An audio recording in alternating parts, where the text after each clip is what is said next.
The perimeter alarms went silent at 2:14 in the morning, not because nothing was there, but because whatever had arrived was already inside. Let that sit for a second. Not approaching, not detected on radar, not flagged by satellite imaging or thermal sensors. Already inside.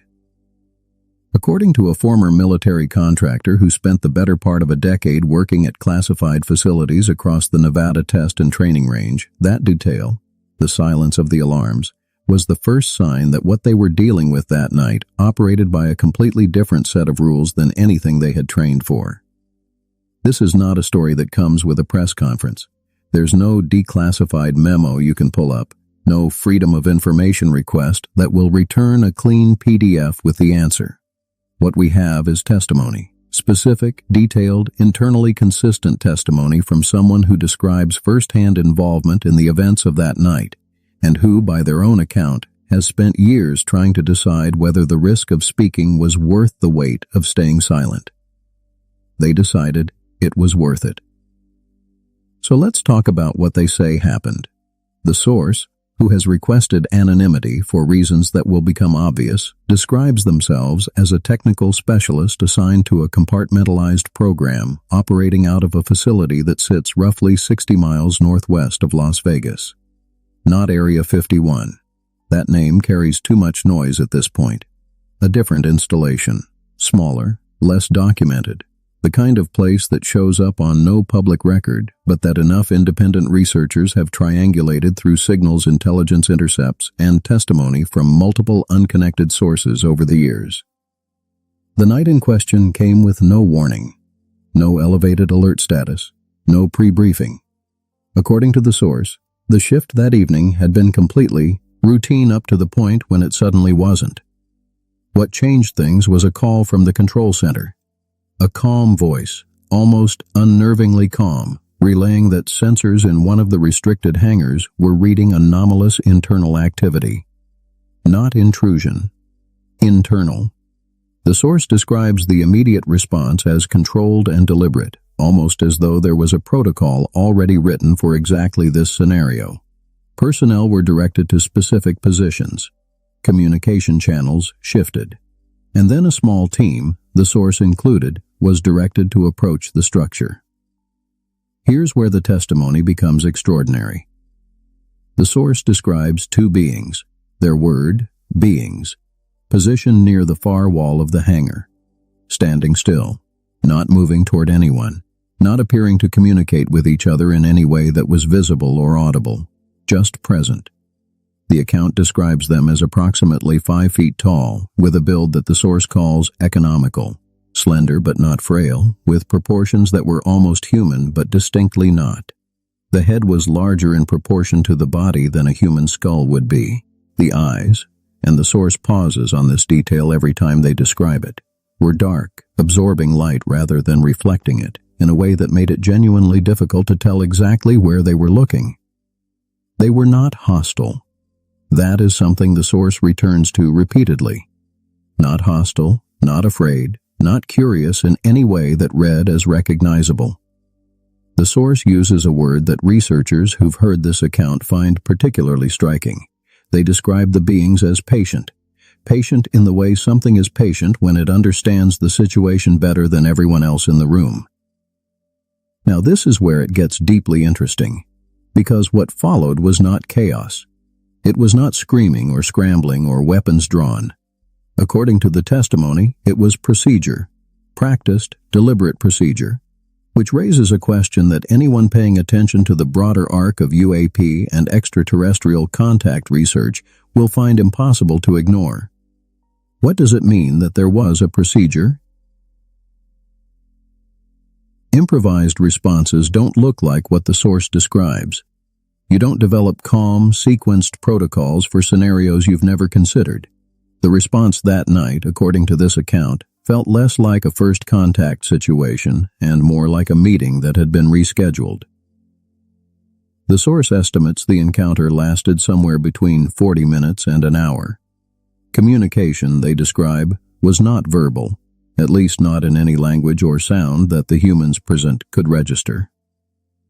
There was instead what several of the personnel present reportedly described afterward as a sense of comprehension, an awareness of being understood and, in some limited way, of understanding.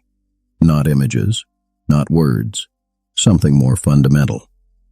Researchers studying cases of alleged extraterrestrial contact have described similar phenomena in accounts going back decades. This particular quality of exchange that bypasses language entirely and operates at the level of direct cognition. If the source's account is accurate, it suggests that whatever form of communication was occurring that night, it was neither accidental nor exploratory. It had the quality of something intentional, and then, at some point, they were simply gone. Not escorted out, not walked to any kind of craft or exit. The source describes turning briefly to respond to a colleague, and when they looked back, the two beings were no longer in the hangar. No sound, no visible departure, no evidence of exit, just gone, in the way that things are gone when the physics of their leaving don't correspond to anything in your frame of reference. What happened next is almost as remarkable as the encounter itself. Within 72 hours, according to the source, every person who had been present that night had been reassigned. Not fired, not disciplined, reassigned, moved to different facilities, different programs, different parts of the country, with paperwork that appeared entirely routine. The kind of administrative reshuffling that happens all the time in large, compartmentalized military structures, and that no one outside those structures would ever think to look at twice. Debriefings occurred.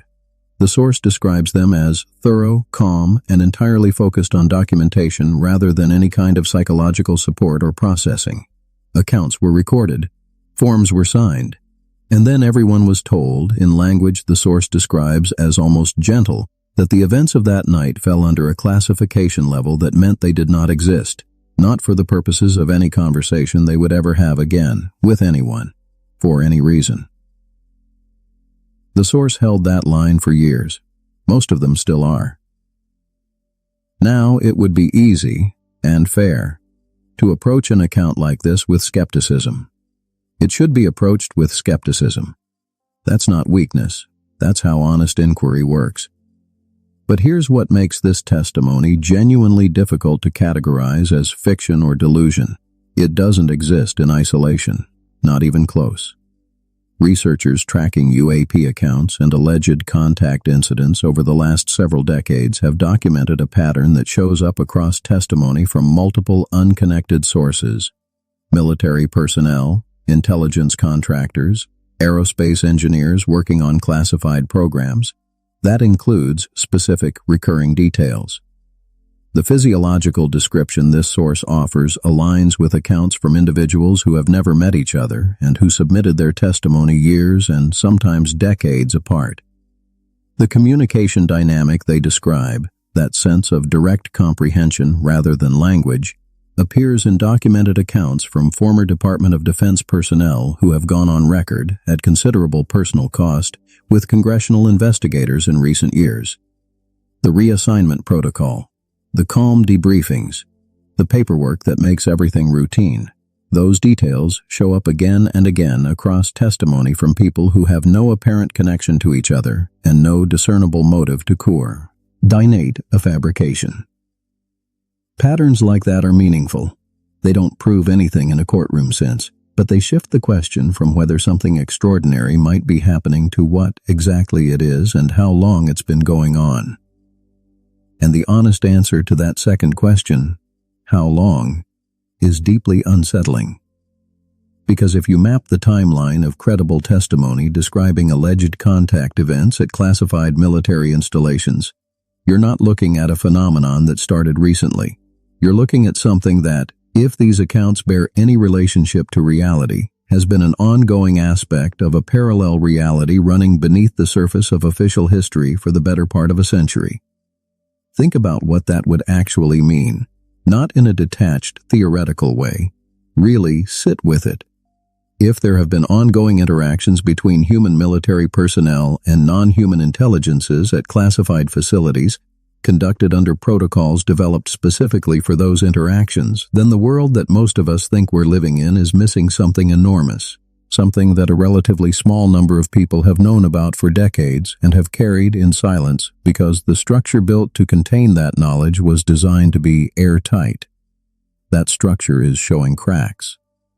The congressional hearings of recent years, the whistleblower testimony entered into official record, the gradual and unmistakable shift in how government institutions have begun discussing UAP.